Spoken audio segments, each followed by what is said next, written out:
जुग जुग अटल चरण छतर कुर्ता गद्दी दे मालक धन धन साहिब श्री गुरु ग्रंथ साहिब जी की निੱਘੀ गोद विच जुड़ बैठी साध संगत जी। आओ पहला गुरु कलगीधर पातशाह वालों बख्शी हुई फतेह की सांझ करिए। वाहिगुरू जी का खालसा वाहिगुरू जी की फतेह। बड़ी चढ़ती कला वाली गल है कि अज इस इलाके के नौजवान बच्चे ते बच्चियां इस शख्सियत उसारी कैंप विच हाज़री भर रहे हैं। तो मैं धन्यवाद करूँगा वीर विक्रमजीत सिंह जी का जनरल सकत्तर रोपड़ नवां शहर zone Guru Gobind Singh study circle, जिन्होंने कि इन्होंने बच्चों के सामने रूबरू होने का मौका दिता। तो बहुत वधिया उपराला प्रबंधकों वालों किया गया, क्योंकि अज के समय विच लोड़ है जिहड़े बच्चे अपने सिखां दे बच्चे किहड़ी साइड में जा रहे हैं, किधर नूं जा रहे हैं, की साडा किरदार है, की साडा शख्सियत किवें दी साडी होनी चाहिए है, ते असीं किहड़े पासे तुरे होए हैं। सो पहला तो मैं बेनती करूँगा कि एक नारा कि करिए बच्चों की राखी हर रोज़ की एक साथी। जे आप अपने बच्चों को हुण तो वैसे भी छुट्टियां का दिन है, छुट्टियां का महीना चल रहा है, जून दी छुट्टियां गर्मी दियां, बहुता नहीं 15-20 मिनट अद्धा घंटा ला के आप हिम्मत करिए तो हर रोज़ एक साखी इतिहास गुर इतिहास की गल जरूर करिए, पढ़िए, बैठ के परिवार में विचारिए, तो उस तो बाद अपने दोस्तों मित्रों में विचारिए, तो पढ़िए तो विचारी हुई गलों अपने जीवन में जरूर लागू करिए। क्योंकि ज़्यादातर की होता है कि असीं गल पढ़ भी लें, विचार भी लें, याद भी रख लें, परंतु उन्होंने गलों उन्होंने विचारों असीं अपने जीवन में लागू नहीं कर पाते। सो एक सिख का जे एक मनुख का जी शख्सियत है उन्हें किवें जज करते, किदां दी शख्सियत है, उहदी गिरफ्तार की है, रफ्तार किवें दी है, किरदार किवें दा, ते दस्तार, ये चार चीज़ां जिहड़ियां ने इन्हां तो परखिया जाता कि एक मनुख की शख्सियत किवें दी है। जब इन्हां चीज़ों तो परखी जाती है कि इस कौम की की दूरदर्शा है, कौम किवें दी कौम है, उस कौम का किरदार किवें दा है, उस कौम की रफ्तार किवें दी है, उस कौम के जिहड़े नौजवान है उन्हां दी गिरफ्तार किवें दी है। सो पहला गल करांगे गिरफ्तार की। जिहड़ी गिरफ्तार है, गिरफ्तार का मतलब है कि थोड़ा गलबात करने का तौर तरीका की है, तुसीं किवें किस नाल गलबात करते हो। हर एक बंदा अपने तरीके नाल गल करता है। सारे बच्चे बैठे हैं, तुसीं सारे चंगे लीडर नहीं बन सकते, पर तुहाडे चों कुछ तो बच्चे एवें दे होणगे जिहड़े अगे जाके बहुत चंगे लीडर बनणगे, जिन्हां नूं चार बंदे जाके गलबात करने का तौर तरीका हो। आप कहते हैं कि आपां नूं सच की गल करनी चाहिए, सच बोलना चाहिए, पर सच बोलने की एक युक्ति होनी चाहिए। ये नहीं है कि तुहाडा बोलिया हुआ सच दो बंदियां च, दो रिश्तेदारां च, दो भरावां च लड़ाई पवा दे। ये डिपेंड करता कि तुहाडा गिरफ्तार किहा जा, तुसीं किवें गल करनी, जिहड़ा तुसीं सच बोलना है वो किस तरीके नाल बोलना, किवें समझाउणा। सो ये गल्लां जिहड़ियां ने गिरफ्तार वालियां राम सनातन समय धर्मां की गल है कि उदों इतिहास की गल करते हैं। राम युग के ब्राह्मणों ਉੱਚਾ ਅਹੁਦਾ ਦਿੱਤਾ ਗਿਆ ਸੀ ਤੇ ਉਹ ਕਹਿੰਦੇ ਸੀ ਕਿ ਜਿਹੜੇ ਬੰਦੇ ਨੇ ਭਗਤੀ ਕਰਨੀ ਹੈ ਜਾਂ ਗੁਰੂ ਦੀ ਗੱਲ ਕਰਨੀ ਹੈ, ਉਸ ਅਕਾਲ ਪੁਰਖ ਪਰਮਾਤਮਾ ਦਾ ਨਾਮ ਜਪਣਾ ਹੈ, ਤਾਂ ਕਹਿੰਦੇ ਉਹਨੂੰ ਪੰਡਤਾਂ ਦੇ ਘਰੇ ਜਾਂ ਬ੍ਰਾਹਮਣਾਂ ਦੇ ਘਰੇ ਜਨਮ ਲੈਣਾ ਪੈਂਦਾ ਸੀ। ਜਿਹੜੇ ਸ਼ੂਦਰ ਜਾਂ ਨੀਵੀਂ ਜਾਤੀ ਦੇ ਲੋਕ ਸੀ ਉਹਨਾਂ ਨੂੰ ਤਾਂ ਉਸ ਅਕਾਲ ਪੁਰਖ ਵਾਹਿਗੁਰੂ ਦਾ ਨਾਮ ਲੈਣ ਦੀ ਵੀ ਆਗਿਆ ਨਹੀਂ ਸੀ। ਤਾਂ ਉਸ ਸਮੇਂ ਦੇ ਵਿੱਚ ਇੱਕ ਰਾਜੇ ਨੇ ਕਿਹਾ ਸੀ, ਕਹਿੰਦੇ ਕਿ ਮੇਰੀ ਪ੍ਰਜਾ ਦੇ ਵਿੱਚ ਪਿਤਾ ਤੋਂ ਪਹਿਲਾਂ ਕਿਸੇ ਪੁੱਤਰ ਦੀ ਮੌਤ ਨਹੀਂ ਹੋਵੇਗੀ। ਪਰੰਤੂ ਉਸ ਵੇਲੇ ਇੱਕ ਪੁੱਤਰ ਦੀ ਮੌਤ ਹੋਈ ਪਿਤਾ ਦੀ ਮੌਤ ਤੋਂ ਪਹਿਲਾਂ। ਤਾਂ ਉਸ ਦਾ ਕਾਰਨ ਪੁੱਛਿਆ ਗਿਆ ਤਾਂ ਉਹ ਕਹਿੰਦੇ ਕਿ ਤੁਹਾਡੇ ਰਾਜ ਦੇ ਵਿੱਚ ਕਿਸੇ ਸ਼ੂਦਰ ਜਾਂ ਵੈਸ਼ ਨੇ ਅਕਾਲ ਪੁਰਖ ਦੀ ਆਰਾਧਨਾ ਕੀਤੀ ਹੈ, ਉਹਨੂੰ ਯਾਦ ਕਰੇ। ਤੇ ਉਹ ਕਹਿੰਦਾ ਵੀ ਮੈਂ ਕਿਉਂ ਨਹੀਂ ਕਰ ਸਕਦਾ, ਮੈਂ ਵੀ ਇੱਕ ਇਨਸਾਨ ਹਾਂ, ਮੇਰਾ ਵੀ ਦਿਲ ਕਰਦਾ ਕਿ ਅਕਾਲ ਪੁਰਖ ਵਾਹਿਗੁਰੂ ਦੀ ਸਿਫਤ ਸਲਾਹ ਕਰਾਂ, ਉਹਦੀ ਆਰਾਧਨਾ ਕਰਾਂ, ਉਹਦੇ ਨਾਲ ਪਿਆਰ ਪਾਵਾਂ। ਉਸ ਸਮੇਂ ਦੀ ਗੱਲ। ਪਰ ਜੇ ਤੁਸੀਂ ਇਤਿਹਾਸ ਦਾ ਇੱਕ ਦੂਸਰਾ ਪੱਖ ਲੈਂਦੇ ਹੋ, ਜਦੋਂ ਭਾਈ ਲਾਲੋ ਜੀ ਦੀ ਜੋ ਸਾਖੀ ਹੈ, ਬਲਕ ਭਾਗੋ ਤੇ ਭਾਈ ਲਾਲੋ ਜੀ ਦੀ ਜਿਹੜੀ ਸਾਖੀ ਹੈ, ਸ਼ਾਇਦ ਆਪ ਸਾਰਿਆਂ ਨੇ ਸੁਣੀ ਹੋਣੀ ਹੈ। ਗੁਰੂ ਨਾਨਕ ਦੇਵ ਜੀ ਨੇ ਜੋ ਇੱਕ ਭਾਈ ਲਾਲੋ ਦੇ ਘਰੇ ਪ੍ਰਸ਼ਾਦਾ ਛਕਿਆ ਸੀ, ਜੋ ਇੱਕ ਨੀਵੀਂ ਜਾਤੀ ਦਾ ਗਰੀਬ ਇਨਸਾਨ ਸੀ, ਜੋ ਕਿ ਦਿਹਾੜੀ ਕਰਕੇ ਆਪਣਾ ਗੁਜ਼ਾਰਾ ਕਰਦਾ ਸੀ।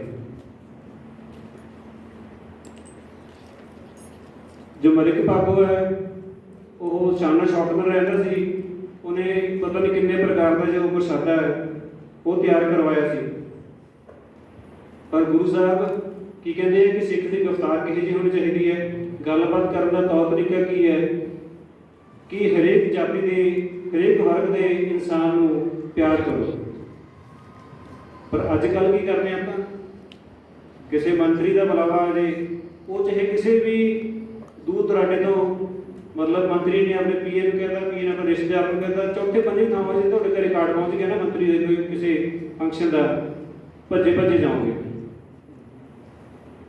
ਤੇ ਜੇ ਕੋਈ ਆਮ ਪਰਿਵਾਰ ਜਾਂ ਗਰੀਬ ਪਰਿਵਾਰ ਦਾ ਬੰਦਾ ਤੁਹਾਡੇ ਘਰੇ ਕੋਈ ਫੰਕਸ਼ਨ ਦਾ ਕੋਈ ਕਾਰਡ ਸੱਦਾ ਪੱਤਰ ਲੈ ਕੇ ਆਉਂਦਾ ਹੈ, ਜੇ ਤੁਹਾਨੂੰ ਛੋਟਾ ਜਿਹਾ ਕੰਮ ਪੈ ਜੇ, ਚਲ ਛੱਡ ਯਾਰ ਆਪਾਂ ਕੀ ਕਰਨ ਜਾਣਾ ਉੱਧਰ, ਕਿਉਂਕਿ ਪਤਾ ਨਹੀਂ ਸਾਨੂੰ ਕਿਹੜਾ ਤੱਕ ਮਤਲਬ ਪੈਣਾ। ਸੋ ਸਾਡੀ ਗ੍ਰਿਫਤਾਰ ਇੱਦਾਂ ਦੀ ਨਹੀਂ ਹੋਣੀ ਚਾਹੀਦੀ। ਸਾਨੂੰ ਸਹੀ ਤੇ ਸੁਚੱਜੇ ਢੰਗ ਨਾਲ ਸਾਰਿਆਂ ਨਾਲ ਗੱਲਬਾਤ ਕਰਨੀ ਹੋਣੀ ਚਾਹੀਦੀ ਹੈ। ਰਮਤਾਜ ਦਾ ਕਿਲ੍ਹਾ ਫਤਿਹ ਕਰਨ ਤੋਂ ਬਾਅਦ ਉਹਨਾਂ ਦਾ ਇੱਕ ਜੋ ਉੱਥੋਂ ਦਾ ਸ਼ਾਸਕ ਸੀ ਉਹ ਸਿੱਖਾਂ ਦੇ ਹੱਥ ਲੱਗ ਗਿਆ। ਭਾਈ ਹਰੀ ਸਿੰਘ ਨਲੂਆ ਤੇ ਕਰਮ ਸਿੰਘ ਜੀ, ਇਹਨਾਂ ਦੇ ਕੋਲ ਸੀ ਉਹ ਸ਼ਾਸਕ ਉਹਨਾਂ ਦਾ। ਉਹਨੂੰ ਫਿਕਰ ਪੈ ਗਿਆ ਕਿ ਮੈਨੂੰ ਮਾਰ ਦੇਣਗੇ, ਮੇਰੀ ਮੌਤ ਹੋ ਜੂਗੀ, ਕਿਉਂਕਿ ਉਹਨਾਂ ਨੇ ਕਬਜ਼ਾ ਕਰ ਲਿਆ ਸੀ। ਉਸਨੇ ਕੀ ਕਰਿਆ ਕਿ ਉੱਥੋਂ ਦੀਆਂ ਜੋ ਸੋਹਣੀਆਂ ਮੁਸਲਮਾਨ ਲੜਕੀਆਂ ਸੀ ਉਹਨਾਂ ਨੂੰ ਹਰੀ ਸਿੰਘ ਨਲੂਏ ਨੇ ਭਾਈ ਕਰਮ ਸਿੰਘ ਦੇ ਦਰਬਾਰ ਵਿੱਚ ਪੇਸ਼ ਕੀਤਾ ਤੇ ਉਹਨਾਂ ਨੂੰ ਕਿਹਾ ਕਿ ਜਿਵੇਂ ਮੁਸਲਮਾਨ ਨਿਕਾਬ ਪਾਉਂਦੇ ਆ ਨਾ, ਉੱਪਰ ਆਪਣਾ ਜਿਹੜਾ ਮੂੰਹ ਢੱਕ ਕੇ ਰੱਖਦੇ ਆ, ਗੈਰ ਮੁਸਲਮਾਨ ਦੇ ਸਾਹਮਣੇ ਕਦੇ ਵੀ ਉਹ ਆਪਣਾ ਜਿਹੜਾ ਮੂੰਹ ਚਿਹਰਾ ਉਹ ਨੰਗਾ ਨਹੀਂ ਕਰਦੇ। ਤਾਂ ਉਹ ਸ਼ਾਸਕ ਨੇ ਕਿਹਾ ਕਿ ਤੁਸੀਂ ਆਪਣਾ ਚਿਹਰਾ ਨੰਗਾ ਕਰੋ। ਪਰ ਉੱਥੇ ਇੱਕ ਸਿੱਖ ਜਰਨੈਲ ਹਰੀ ਸਿੰਘ ਨਲੂਆ ਭਾਈ ਕਰਮ ਸਿੰਘ, ਉਹਨਾਂ ਨੇ ਕਿਹਾ ਕਿ ਇਹ ਸਾਰੀਆਂ ਸਾਡੀਆਂ ਭੈਣਾਂ ਨੇ, ਇਹ ਸਾਰੀਆਂ ਸਾਡੀਆਂ ਭੈਣਾਂ ਨੇ, ਤੇ ਜੋ ਇਹਨਾਂ ਦਾ ਧਰਮ ਇਹਨਾਂ ਨੂੰ ਨਹੀਂ ਮਾਨਤਾ ਦਿੰਦਾ ਕਿ ਤੁਸੀਂ ਕਿਸੇ ਗੈਰ ਸਿੱਖ ਦੇ ਗੈਰ ਮੁਸਲਮਾਨ ਦੇ ਸਾਹਮਣੇ ਤੁਸੀਂ ਆਪਣਾ ਜਿਹੜਾ ਚਿਹਰਾ ਨੰਗਾ ਕਰੋ। ਤਾਂ ਉਹਨਾਂ ਨੇ ਉਹਨਾਂ ਨੂੰ ਉਨੀ ਹੀ ਇੱਜ਼ਤ ਦਿੱਤੀ ਜਿੰਨੀ ਕਿ ਮੁਸਲਮਾਨ ਧਰਮ ਦੇ ਵਿੱਚ ਉਹਨਾਂ ਨੂੰ ਦਿੱਤੀ ਜਾਣੀ ਚਾਹੀਦੀ ਸੀ। ਸੋ ਇਹ ਹੈ ਸਾਡੀ ਗ੍ਰਿਫਤਾਰ। ਤੇ ਸਿੱਖ ਦੀ ਰਫ਼ਤਾਰ ਕਿਹੋ ਜਿਹੀ ਹੋਣੀ ਚਾਹੀਦੀ ਹੈ? ਸਿੱਖ ਦਾ ਕੰਮ ਕਰਨ ਦਾ, ਕੋਈ ਵੀ ਕਾਰਜ ਕਰਨ ਦਾ ਢੰਗ ਤਰੀਕਾ, ਤੌਰ ਤਰੀਕਾ ਇੱਦਾਂ ਦਾ ਹੋਵੇ ਕਿ ਕੋਈ ਵੀ ਕੰਮ ਨੂੰ ਬਹੁਤਾ ਲਟਕਾਉਂਦਾ ਨਹੀਂ ਸਿੱਖ। ਸਮੇਂ ਦੇ ਨਾਲ ਹੀ ਜਿਹੜਾ ਕਾਰਜ ਸਿਰੇ ਚੜ੍ਹ ਦਿੰਦਾ। ਪੂਲੇ ਪਿੰਡ ਦੀ ਗੱਲ ਹੈ ਇਤਿਹਾਸ ਦੇ ਵਿੱਚ। ਪੂਲੇ ਪਿੰਡ ਅੰਮ੍ਰਿਤਸਰ ਜ਼ਿਲ੍ਹੇ ਦੇ ਵਿੱਚ, ਤੇ ਉੱਥੋਂ ਦੇ ਇੱਕ ਮੁਸਲਮਾਨ ਪਰਿਵਾਰ ਦੀ ਇੱਕ ਸੁੰਦਰ ਲੜਕੀ ਨੂੰ ਪੱਟੀ ਦੇ ਤਰਨਤਾਰਨ ਜਿਹੜਾ ਪੱਟੀ ਸ਼ਹਿਰ ਹੈ ਉੱਥੋਂ ਦੇ ਨਵਾਬ ਨੇ ਉਹਨੂੰ ਚੁੱਕ ਕੇ ਲੈ ਗਏ ਸੀ, ਕਿਸੇ ਮੁਸਲਮਾਨ ਪਰਿਵਾਰ ਦੀ ਲੜਕੀ ਨੂੰ। ਤਾਂ ਉਸ ਪਰਿਵਾਰ ਦੀ ਲੜਕੀ ਨੂੰ ਚੁੱਕ ਕੇ ਲੈ ਜਾਣ ਤੋਂ ਬਾਅਦ ਪਿੰਡ ਦੇ ਇੱਕ ਨੌਜਵਾਨ ਨੇ ਉਹਨਾਂ ਦੇ ਘਰੇ ਪਹੁੰਚ ਕੀਤੀ, ਤੇ ਘਰੇ ਪਹੁੰਚ ਕਰਨ ਤੋਂ ਬਾਅਦ ਉਹਨਾਂ ਨੂੰ ਕਿਹਾ ਕਿ ਇਹ ਤੁਹਾਡੇ ਘਰ ਦੀ ਇੱਜ਼ਤ ਨਹੀਂ ਗਈ, ਇਹ ਸਾਰੇ ਪਿੰਡ ਦੀ ਇੱਜ਼ਤ ਹੈ, ਕਿ ਅਸੀਂ ਉਸ ਲੜਕੀ ਨੂੰ ਬਹੁਤ ਜਲਦੀ ਨਵਾਬ ਕੋਲੋਂ ਛੁਡਾ ਕੇ ਘਰੇ ਲੈ ਕੇ ਆਵਾਂਗੇ। ਤੇ ਉਹਨਾਂ ਨੇ ਕੀ ਕੀਤਾ, ਉਹ ਸਿੰਘ ਨੇ, ਨੌਜਵਾਨ ਨੇ ਕੀ ਕੀਤਾ, ਉਹ ਸਿੰਘ ਨੇ ਸਿੰਘਾਂ ਨਾਲ ਗੱਲਬਾਤ ਕੀਤੀ, ਜੰਗਲਾਂ 'ਚ ਗਿਆ, ਰਫਤਾਰ ਨਾਲ ਗਿਆ, ਤੇਜ਼ੀ ਨਾਲ ਗੱਲਬਾਤ ਕੀਤੀ, ਫਿਰ ਉਹਨਾਂ ਨਾਲ ਜੰਗ ਵੀ ਕਰਿਆ, ਤੇ ਫੁਰਤੀ ਨਾਲ ਉਸ ਲੜਕੀ ਨੂੰ ਬਚਾ ਕੇ ਸਹੀ ਸੇਫ ਕਰਕੇ ਉਹ ਉਸ ਲੜਕੀ ਦੇ ਪਰਿਵਾਰ ਨੂੰ ਸੌਂਪ ਦਿੱਤੀ। ਕੋਈ ਦੱਸ ਸਕਦੇ ਕਿ ਉਹ ਨੌਜਵਾਨ ਕੌਣ ਸੀ? ਭਾਈ ਤਾਰੂ ਸਿੰਘ। ਭਾਈ ਤਾਰੂ ਸਿੰਘ ਜੀ ਦਾ ਇਤਿਹਾਸ ਹੈ। ਭਾਈ ਤਾਰੂ ਸਿੰਘ ਜੀ ਨੇ ਪਹਿਲਾਂ ਤਾਂ ਪਰਿਵਾਰ ਨਾਲ ਗੱਲਬਾਤ ਕੀਤੀ, ਗੁਫ਼ਤਾਰ ਗੱਲਬਾਤ ਕਰਨ ਦਾ ਤੌਰ ਤਰੀਕਾ, ਉਹਨਾਂ ਨੂੰ ਆਪਣੇ ਕੌਨਫੀਡੈਂਸ ਲਿਆ ਕਿ ਹਾਂ ਮੈਂ ਇਹ ਕੰਮ ਕਰ ਸਕਦਾ। ਫਿਰ ਤੇਜ਼ੀ ਨਾਲ ਜੰਗਲਾਂ ਵਿੱਚ ਜਾ ਕੇ ਸਿੰਘਾਂ ਨਾਲ ਗੱਲਬਾਤ ਕੀਤੀ ਕਿ ਆਪਾਂ ਉਸ ਲੜਕੀ ਨੂੰ, ਮੁਸਲਮਾਨ ਪਰਿਵਾਰ ਦੀ ਇੱਕ ਲੜਕੀ ਨੂੰ ਛੁਡਵਾ ਕੇ ਲੈ ਕੇ ਆਉਣਾ। ਸਾਰੇ ਨਾਲ ਵਾਰਤਾਲਾਪ ਕਰਕੇ ਤੇ ਫਿਰ ਉਸ ਲੜਕੀ ਨੂੰ ਛੁਡਵਾ ਕੇ ਲੈ ਕੇ ਆਏ। ਛੁਡਵਾਉਣ ਤੋਂ ਬਾਅਦ ਉਹਨਾਂ ਨੂੰ ਉਸਦੇ ਘਰੇ ਵਾਪਸ ਕਰ ਦਿੱਤਾ। ਇਹ ਹੈ ਸਿੱਖ ਦਾ ਕਿਰਦਾਰ, ਕਿ ਸਾਡਾ ਕਿਰਦਾਰ ਕੀ ਹੈ। ਜੋ ਪਰਿਵਾਰ ਦੀ ਲੜਕੀ ਹੈ ਤਾਂ ਉਸੇ ਪਰਿਵਾਰ ਨੂੰ ਵੀ ਸੌਂਪੀ ਜਾਣੀ ਚਾਹੀਦੀ ਹੈ, ਇਹ ਨਹੀਂ ਕਿ ਉਸ ਦੇ ਵਿੱਚ ਕੁਝ ਲਾਲਚ ਕਰਦੀ ਹੈ। ਇਸ ਕਿਰਦਾਰ ਦੇ ਪਿੱਛੇ ਕੀ ਹੈ? ਇਹ ਸਿੱਖ ਦੀ ਦਸਤਾਰ ਹੈ। ਉਸ ਕਿਰਦਾਰ ਦੇ ਪਿੱਛੇ ਕੀ ਹੈ? ਸਿੱਖ ਦੀ ਇੱਕ ਦਸਤਾਰ ਹੈ।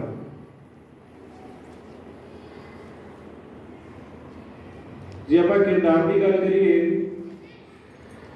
ਤਾਂ ਗੁਰੂ ਨਾਨਕ ਦੇਵ ਜੀ ਜਦੋਂ ਆਪਣੇ ਸਮੇਂ ਦੇ ਵਿੱਚ ਸਿੱਖੀ ਦਾ ਪ੍ਰਚਾਰ ਕਰਦੇ ਹੋਏ ਇੱਕ ਵਾਰ ਸ਼੍ਰੀਲੰਕਾ ਵਿੱਚ ਚਲੇ ਗਏ।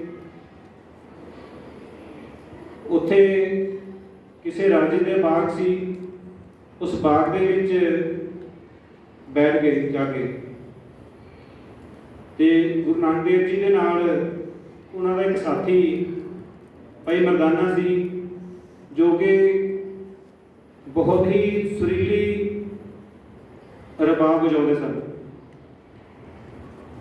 ਬਹੁਤ ਵਧੀਆ ਰਬਾਬ ਵਜਾਉਂਦੇ ਸੀ, ਤੇ ਨਾਲ ਜੋ ਗੁਰਬਾਣੀ ਹੈ, ਗੁਰਬਾਣੀ ਦਾ ਫਰਮਾਨ ਕਰ ਰਹੇ ਸੀ। ਤਾਂ ਉੱਥੋਂ ਦੇ ਲੋਕਾਂ ਨੇ ਕਿਹਾ, ਰਾਜੇ ਨੂੰ ਜਾ ਕੇ ਦੱਸਿਆ ਕਿ ਕੋਈ ਮਹਾਂਪੁਰਸ਼ ਆਪ ਜੀ ਦੇ ਬਾਗ ਵਿੱਚ ਬੈਠਾ ਹੈ ਤੇ ਬਾਣੀ ਦਾ ਗੁਣਗਾਨ ਕਰ ਰਿਹਾ ਹੈ ਤੇ ਲੋਕ ਉਹਦੀ ਸ਼ੋਭਾ ਕਰ ਰਹੇ ਨੇ। ਤੇ ਰਾਜੇ ਨੂੰ ਵੀ ਗੁੱਸਾ ਚੜ ਗਿਆ ਵੀ ਮੇਰਾ ਰਾਜਾ, ਮੇਰਾ ਦਰਬਾਰ ਹੈ ਤੇ ਮੇਰੇ ਏਰੀਏ ਦੇ ਵਿੱਚ ਕੋਈ ਹੋਰ ਬੰਦਾ ਆਵੇ ਤੇ ਉਹਦੀ ਸ਼ੋਭਾ ਹੋਵੇ, ਇਹ ਤਾਂ ਪ੍ਰਵਾਨ ਹੀ ਨਹੀਂ ਆਪਾਂ ਨੂੰ। ਤਾਂ ਉਸਨੇ ਕੀ ਕਰਿਆ, ਸੋਹਣੀਆਂ ਲੜਕੀਆਂ ਆਪਣੇ ਰਾਜ ਵਿੱਚੋਂ ਗੁਰੂ ਨਾਨਕ ਦੇਵ ਜੀ ਜਿੱਥੇ ਬਾਗ ਵਿੱਚ ਬੈਠੇ ਸਨ ਉੱਥੇ ਭੇਜਦੀਆਂ। ਕਿਉਂ ਭੇਜੀਆਂ? ਕਿ ਉਹਨਾਂ ਦੀ ਇਕਾਗਰਤਾ, ਮਨ ਦੀ ਇਕਾਗਰਤਾ ਨੂੰ ਭੰਗ ਕਰਿਆ ਜਾ ਸਕੇ। ਪਰ ਉਸ ਅਕਾਲ ਪੁਰਖ ਦਾ ਬੰਦਾ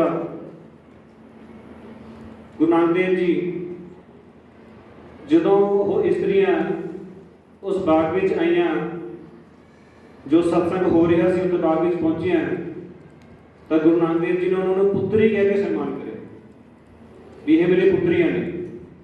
ਤੇ ਆਪਣੇ ਆਪ ਹੀ ਉਸ ਰਾਜੇ ਦੇ ਮੂੰਹ ਤੇ ਚਪੇੜ ਵੱਜ ਗਈ ਕਿ ਇਹ ਸਾਡੇ ਸਿੱਖ ਦਾ ਕਿਰਦਾਰ ਹੈ। ਇਹ ਸਾਰੇ ਇਤਿਹਾਸ ਜਿੱਥੇ ਮਰਜ਼ੀ ਪੜ੍ਹ ਲਓ, ਪੂਰੇ ਇਤਿਹਾਸ ਦੇ ਵਿੱਚ ਸਿੱਖਾਂ ਦਾ ਜਿਹੜਾ ਕਿਰਦਾਰ ਆ ਉਹ ਇਦਾਂ ਦਾ ਹੀ ਮਿਲਣਾ। ਤੇ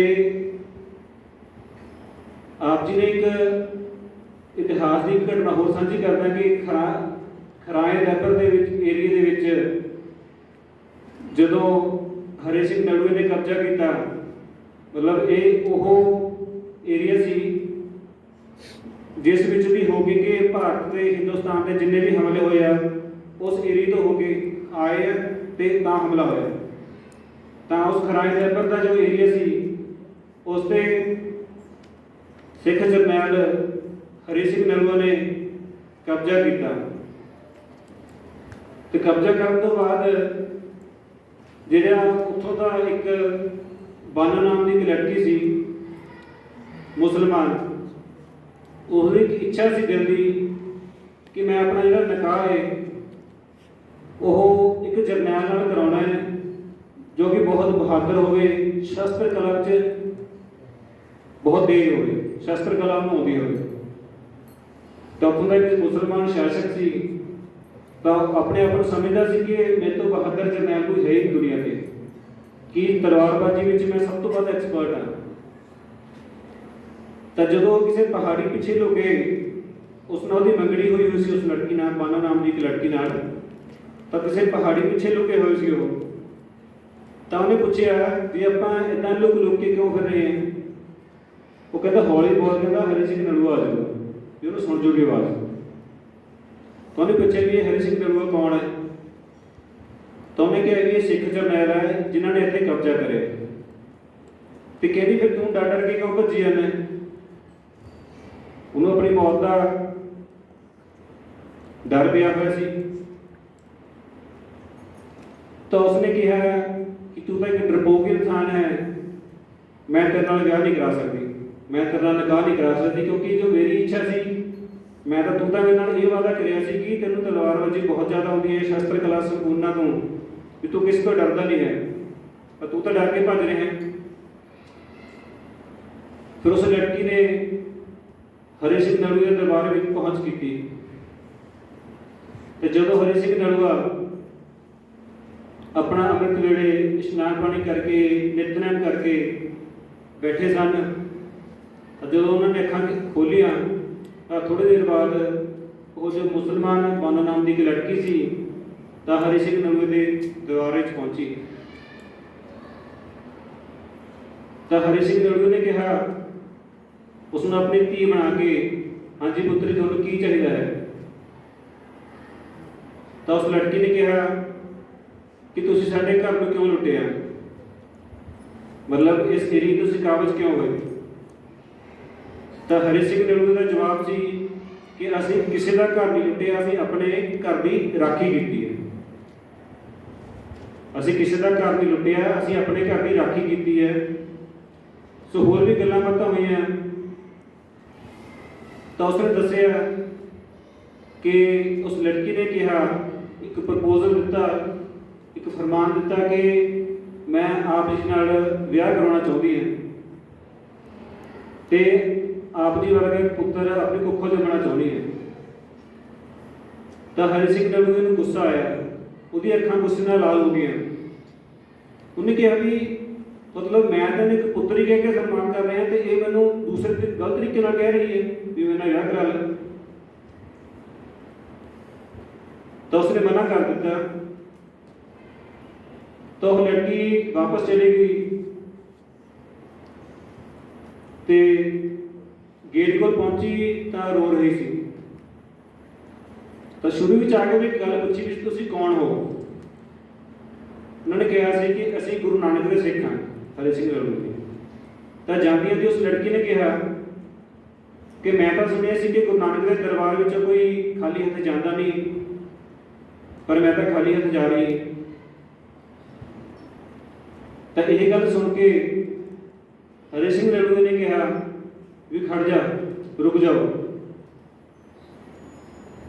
ਤੇ ਹਰੀ ਸਿੰਘ ਨਲੂਏ ਨੇ ਕੀ ਕਿਹਾ ਕਿ ਅੱਜ ਤੋਂ ਤੂੰ ਮੇਰੀ ਧਰਮ ਮਾਤਾ ਤੇ ਮੈਂ ਤੇਰਾ ਧਰਮ ਦਾ ਪੁੱਤਰ, ਕਿਉਂਕਿ ਉਸ ਲੜਕੀ ਦੀ ਇੱਛਾ ਕੀ ਸੀ ਕਿ ਤੇਰੇ ਵਰਗਾ ਪੁੱਤਰ ਮੈਂ ਆਪਣੀ ਕੁੱਖੋਂ ਜੰਮਣਾ, ਤੇ ਉਹਨੇ ਆਪਣੀ ਉਹਨੂੰ ਧਰਮ ਦੀ ਮਾਤਾ ਬਣਾ ਲਿਆ ਤੇ ਆਪ ਉਸ ਦਾ ਧਰਮ ਦਾ ਪਿਤਾ ਬਣ ਗਿਆ, ਧਰਮ ਦਾ ਪੁੱਤਰ ਬਣ ਗਿਆ।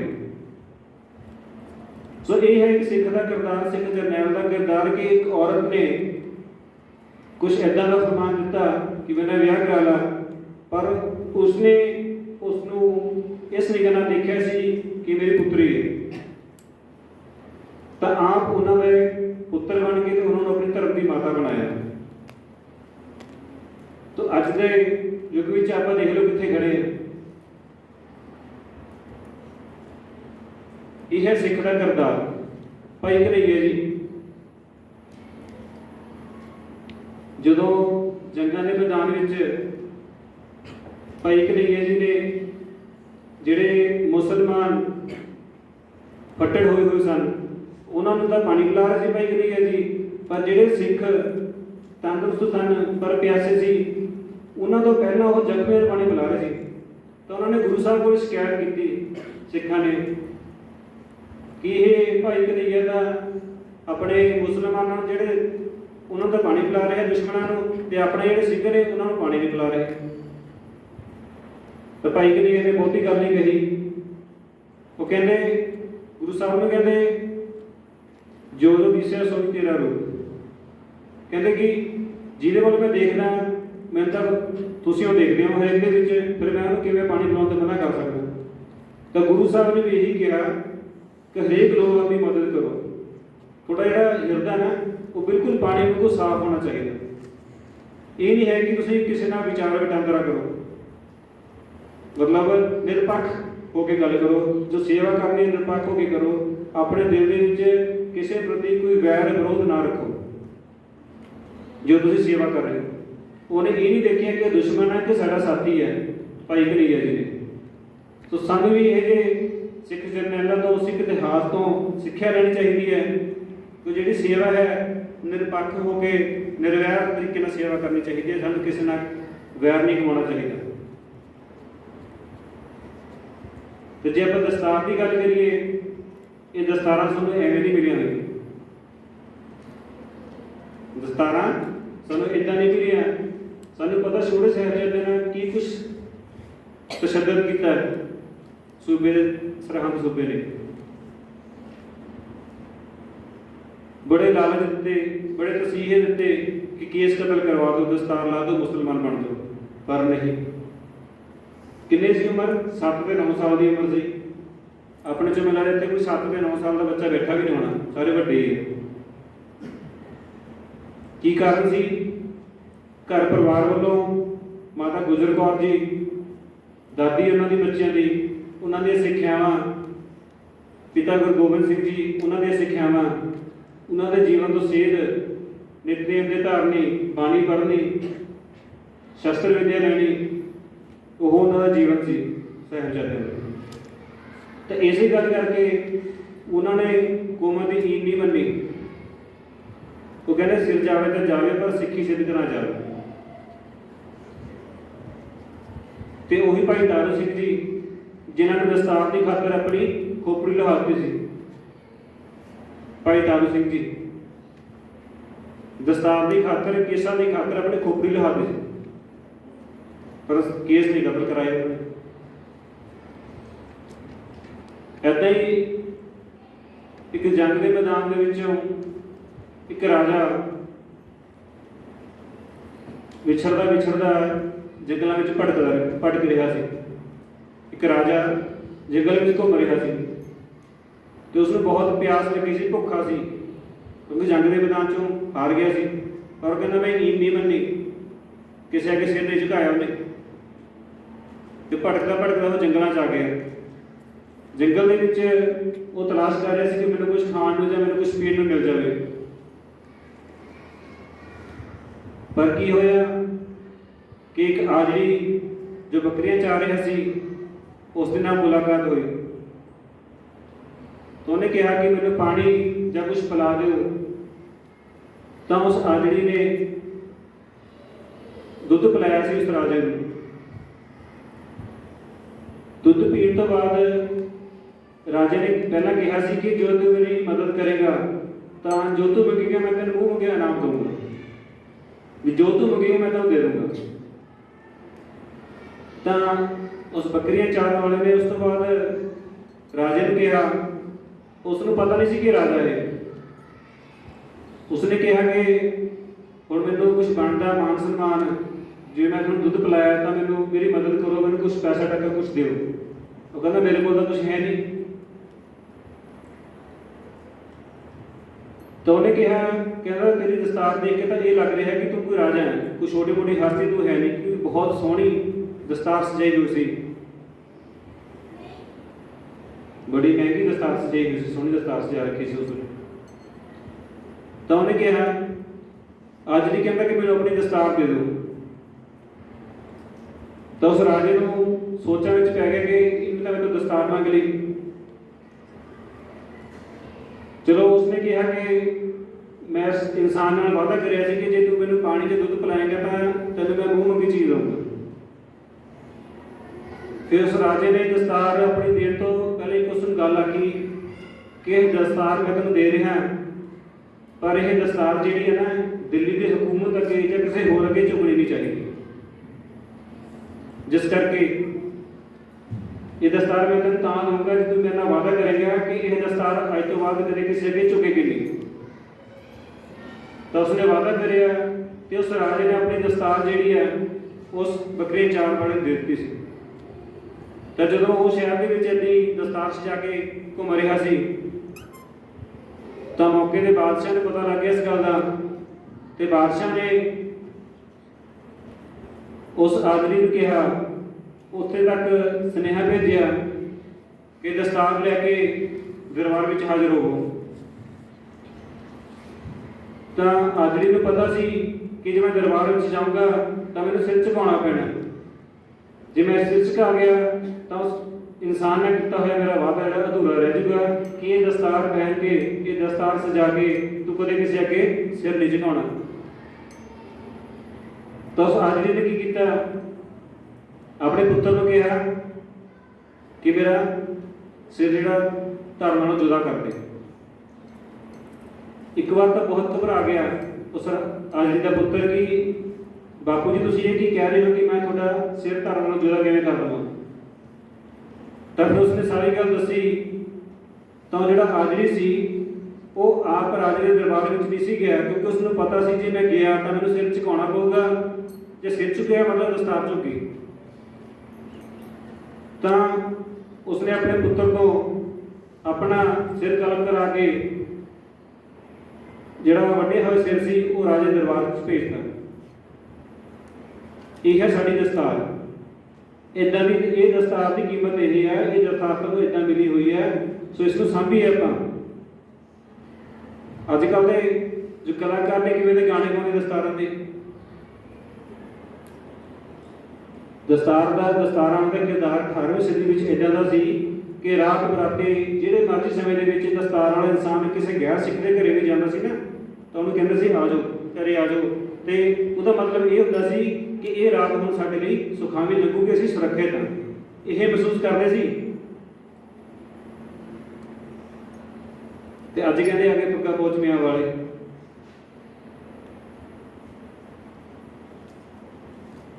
ਰਹੀ ਬਚ ਕੇ ਦੁਪੱਟੇ ਵਾਲੀ ਉਹਨਾਂ ਨੇ ਕੀ ਬੋਲੇ, ਕਿੱਥੇ ਗਿਆ ਸਾਡਾ ਕਿਰਦਾਰ? ਕੀ ਅਸੀਂ ਉਹੀ ਦਸਤਾਰ ਹੈ? ਤੇ ਅਸੀਂ ਇਹਨਾਂ ਸਿੰਗਰਾਂ ਨੂੰ, ਇਹਨਾਂ ਗਾਇਕਾਂ ਨੂੰ ਅਸੀਂ ਉਤਸ਼ਾਹ ਦਿੰਦੇ ਹਾਂ ਵੱਧ ਤੋਂ ਵੱਧ। ਸਾਨੂੰ ਇਹਨਾਂ ਦੇ ਗੱਲ ਨਹੀਂ ਕਹਿਣਾ ਚਾਹੀਦਾ, ਬਾਈਕਾਟ ਨਹੀਂ ਕਰਨਾ ਚਾਹੀਦਾ ਇਹਨਾਂ ਦਾ। ਆਪ ਇਹ ਸਿਰ ਤੋਂ ਮੋਨੇ ਹੈ, ਕੇਸ ਹੈ ਨਹੀਂ, ਇੱਕ ਪੱਗ ਬੰਨ੍ਹ ਕੇ ਬਸ ਇੱਕ ਸੱਭਿਆਚਾਰ ਦੇ ਤੌਰ ਤੇ ਇੱਕ ਇਮੋਸ਼ਨਲੀ ਅਟੈਚਮੈਂਟ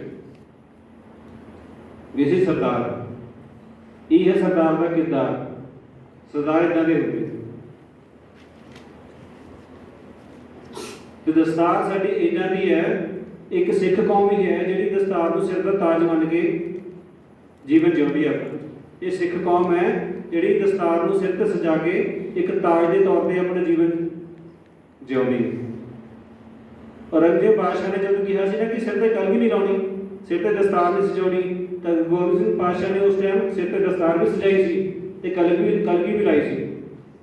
ਤੇ ਉਹ ਕਹਿੰਦਾ ਸੀ ਕਿ ਘੋੜੇ ਨਹੀਂ ਭਜਾਉਣੇ, ਤੇ ਮਹਾਰਾਜ ਨੇ ਉਸ ਸਮੇਂ ਇਹ ਹੁਕਮ ਕਰਿਆ ਸੀ ਕਿ ਵੱਧ ਤੋਂ ਵੱਧ ਦਰਬਾਰ ਵਿੱਚ ਘੋੜੇ ਲਿਆਂਦੇ ਜਾਣ। ਘੋੜਸਵਾਰੀ ਸਿਖਾਈ ਸੀ ਸਿੰਘਾਂ ਨੂੰ, ਸ਼ਸਤਰਧਾਰੀ ਬਣਾਇਆ ਸੀ ਕਿ ਅੱਜ ਅਸੀਂ ਸ਼ਸਤਰਾਂ ਦੀ ਵਿੱਦਿਆ ਲੈਂਦੇ। ਕਿੰਨੇ ਕੁ ਪਿੰਡਾਂ ਦੇ ਵਿੱਚ ਆਪਾਂ ਗੱਤਕੇ ਦੀ ਕਲਾਸਾਂ ਲਾਉਂਦੇ ਹਾਂ, ਸ਼ਸਤਰਾਂ ਦੀ ਜਾਣਕਾਰੀ ਲੈਂਦੇ ਹਾਂ। ਕਿੰਨੇ ਕੁ ਸ਼ਸਤਰ ਵਿੱਦਿਆ ਆਉਂਦੀ ਹੈ?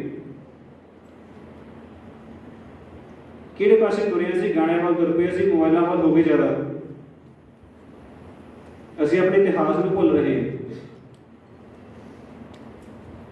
ਸੋ ਬੇਨਤੀ ਹੈ ਕਿ ਵੱਧ ਤੋਂ ਵੱਧ ਇਤਿਹਾਸ ਨੂੰ ਪੜ੍ਹੋ ਤੇ ਉਸ ਨੂੰ ਆਪਣੀ ਜ਼ਿੰਦਗੀ ਵਿੱਚ ਲਾਗੂ ਕਰੋ। ਇੱਕ ਸਿੱਖ ਦਾ ਇੱਕ ਜੀਵਨ ਬਹੁਤ ਉੱਚਾ ਸੁੱਚਾ ਜੀਵਨ ਹੈ। ਤੁਸੀਂ ਕੱਲ੍ਹ ਨੂੰ ਜਦੋਂ ਆਪਾਂ ਆਪਣਾ ਬਲੱਡ ਟੈਸਟ ਕਰਾਉਂਦੇ ਹਾਂ ਨਾ, ਖੂਨ ਟੈਸਟ ਕਰਾਉਂਦੇ ਹਾਂ, ਤਾਂ ਇੱਕ ਡ੍ਰੌਪ ਲੈਂਦੇ ਆ, ਉਹ ਥੋੜੇ ਬਲੱਡ ਦਾ ਸਿਰਫ ਇੱਕ ਬੂੰਦ ਲੈਂਦੇ, ਤੇ ਉਸ ਇੱਕ ਬੂੰਦ ਨਾਲ ਉਹ ਤੁਹਾਡੇ ਸਰੀਰ ਦੀ ਸਾਰੀ ਬਿਮਾਰੀ ਦੀ ਖੋਜ ਕਰ ਲੈਂਦੇ ਵੀ ਤੁਹਾਡੇ ਸਰੀਰ 'ਚ ਕੋਈ ਬਿਮਾਰੀ ਹੈ ਜਾਂ ਨਹੀਂ ਹੈ। ਇੱਦਾਂ ਹੀ ਹੁੰਦਾ। ਤੇ ਲੱਖਾਂ ਦਸਤਾਰਾਂ ਲੋਕ ਆਪਣੇ ਦਸਤਾਰਾਂ ਸਜਾਈ ਫਿਰਦੇ ਆ, ਠੀਕ ਹੈ, ਉਹ ਸਾਡੀ ਕੌਮ ਨੂੰ ਰਿਪਰੈਜ਼ੈਂਟ ਕਰਦੇ ਆ। ਸੋ ਤੁਸੀਂ ਕਿੱਥੇ ਵੀ ਜਾਣਾ, ਬੜਾ ਸੋਚ ਸਮਝ ਕੇ ਕੋਈ ਵੀ ਕੰਮ ਕਰਨਾ, ਕਿਸੇ ਨਾਲ ਗੱਲਬਾਤ ਕਰਨੀ ਹੈ, ਕੋਈ ਵੀ ਕੰਮ ਕਰਨਾ, ਬਹੁਤ ਸੋਚ ਸਮਝ ਕੇ ਕਦਮ ਚੁੱਕਣਾ, ਤਾਂ ਕਿ ਅਗਰ ਤੁਸੀਂ ਕਿਤੇ ਗਲਤ ਸਾਬਤ ਹੋ ਗਏ, ਤੁਹਾਡਾ ਕਿਰਦਾਰ ਕਿਤੇ ਗਲਤ ਹੋ ਗਿਆ, ਤੁਹਾਡੇ ਤੋਂ ਕੋਈ ਗਲਤੀ ਹੋ ਗਈ, ਪੂਰੀ ਕੌਮ ਬਦਨਾਮ ਤੁਹਾਡੇ ਕਰਕੇ ਹੁੰਦੀ ਹੈ ਅਗਰ ਤੁਸੀਂ ਕੋਈ ਕੁਰੈਤ ਕਰਦੇ ਹੋ। ਸਾਡੇ ਭੈਣਾਂ ਸਿਰ ਤੇ ਚੁੰਨੀ ਲੈਂਦੀਆਂ ਨਹੀਂ, ਕਿਉਂ ਨਹੀਂ?